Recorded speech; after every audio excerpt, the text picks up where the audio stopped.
Hey y'all, welcome to the Nurse Nook. If you're new here, welcome. My name is Alexis Nicole and I make videos all about nursing, lifestyle, and wellness. So I'm going to take you guys along with me what I do on a normal, typical study routine day. So I always like to get a little bit ready before I study. I do this because when I look good, I feel good, and when I feel good, I do my best work. So I normally don't do like a full face like this. I will just put on some concealer and curl my lashes, but I was filming the second part of this video for you guys. Stay tuned for that because I'm going to share some really good study tips and more in depth about how I study and the resources that I use. So make sure you stay tuned for the end of the video. So I just do normally, like I said, some concealer and a little eyelash curl, but I kind of did a little bit of the most. I put some foundation, and my foundation was on its last leg, y'all. So I was trying to get every ounce out of that bad boy. So if you're new here, just a little bit of background about what I'm studying for. I recently graduated my Neonatal Nurse Practitioner program, and I am currently studying to take my Neonatal Nurse Practitioner boards. My plan was to study for about a month, balls to the wall. I really was not super focused my first month out of school. I was just enjoying being out of school for the first time in 2.5 years. So I was really just kind of soaking that in. But I really had to lock in and lock down and make sure that I am prepared and doing the work necessary to make sure I pass this exam, y'all, because it's not cheap. It was $325 to sign up for the exam. And God forbid, if you fail the exam, you have to pay that all over again and wait 3 months and take it again. I would say I spend half my time studying at home and the other half of the time studying outside of my house, typically at a coffee shop or a cafe. I feel like I just get my best work done when I'm out of the house, especially when I'm around people that are also doing work. I just feel more serious and motivated. And it's also like a small financial commitment. Like if I'm spending like $7 on a matcha, I'm like, okay, I'm going to get my $7 worth and make sure that I'm staying here and studying and not being on my phone and being silly. So I bring my little intensive review book. I like to eat before I go because a lot of times I get hungry while I'm here and then I end up getting like an unhealthy snack and, this is not the vibe. So I bring my little book, I bring my laptop to look up any questions I have, and this is typically how I spend my time studying out. Okay, so I wanted to share a little bit more in depth of how I am studying and preparing for my boards and show y'all some of the resources I'm using and a little bit more broad general tips to help you on a board exam or a really big exam you have coming up.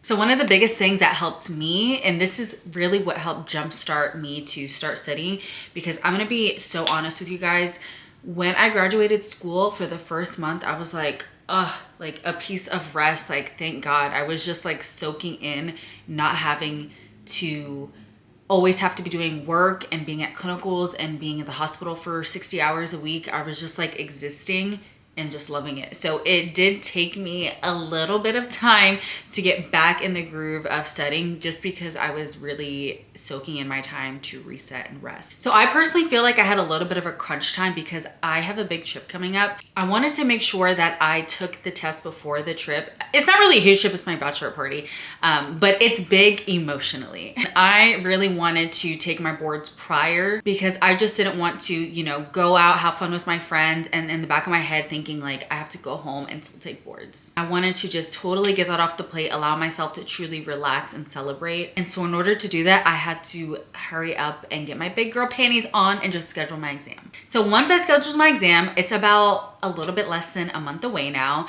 Once I scheduled my exam, I kind of got the fire under my butt, which is honestly the best way that I work. If I don't have some type of like stressor over me, it's hard for me to be motivated. So once I scheduled my exam, I'm like, oh my God, I only have 4 weeks to study for this. I'm not ready. And that is really what pushed me into gear. So if you're hesitant, you don't have the motivation to study right now, my biggest tip to you is just go ahead and schedule that exam. Just get it over with, okay? Some people like wait months and months to take it just so they can prepare and end up like half-ass studying for that whole time when you really could just lock in for a month and get it done without having to have that looming over you for so long. Plus the information is still fresh in your head because you just graduated.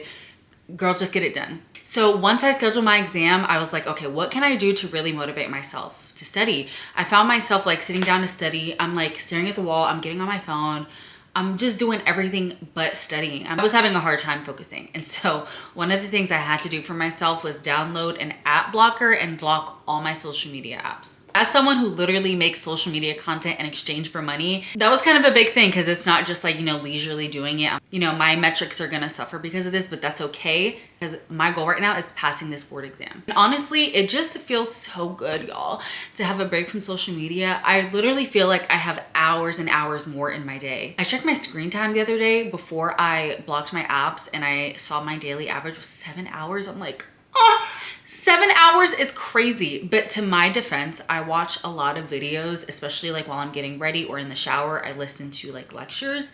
And so, and their YouTube videos, so the screen is on. So that accounts for like a couple of hours. I had to validate that for myself. That counts for a couple of the hours. So just a couple of those hours were from actual like social media and other browsing sites. But still, that's a lot of time. And now that I've totally cut social media apps out, I have had so much more time to study and my focus is so much better. When I sit down to study, I'm like locked in. I mentioned this before in like study videos, but I'm gonna mention again. One of the biggest helps during my study time is the Pomodoro technique, which essentially means it's a technique developed by some man. It's called the Pomodoro because that means tomato in Italian, and he used to use the tomato timer. Just a little backstory on that.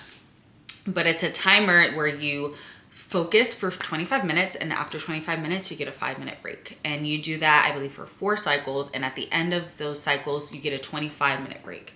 This is really helpful because it helps you focus and know that you have like a break coming up. Because if, for me personally at least, if I sit there for like 2 hours and try to study, girl, by 30 minutes I'm like like doing everything else. So by studying in these like short intervals and allowing yourself to kind of rest and just think mindlessly or do something mindless for a few seconds, it gives you enough of that reset time to where you can come back and feel refreshed and like, okay, I'm ready for another little unit. Another thing that has helped me is scheduling my study times. It's literally in my planner on the day of the week. Thursday, study. Once it's written down, that is a way of committing to myself, like, okay, on this day I have studying. Just like you study appointments for your nails, a pedicure, your hair, your workout classes, this is just as important. It deserves a spot in your planner. Another tip I can share with y'all is to use multiple resources.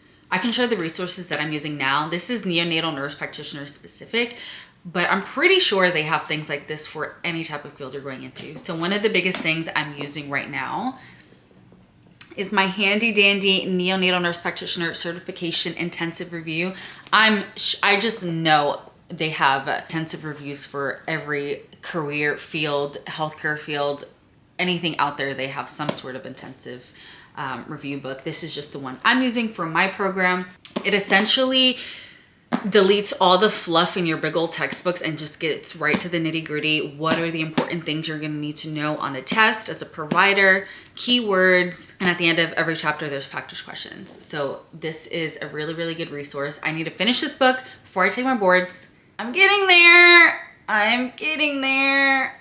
Slowly. Another resource that I'm using is to watch videos. Again, my specific career, neonatal nurse practitioners, there is a conference or an organization called the FANNP, the Florida Association of Neonatal Nurse Practitioners.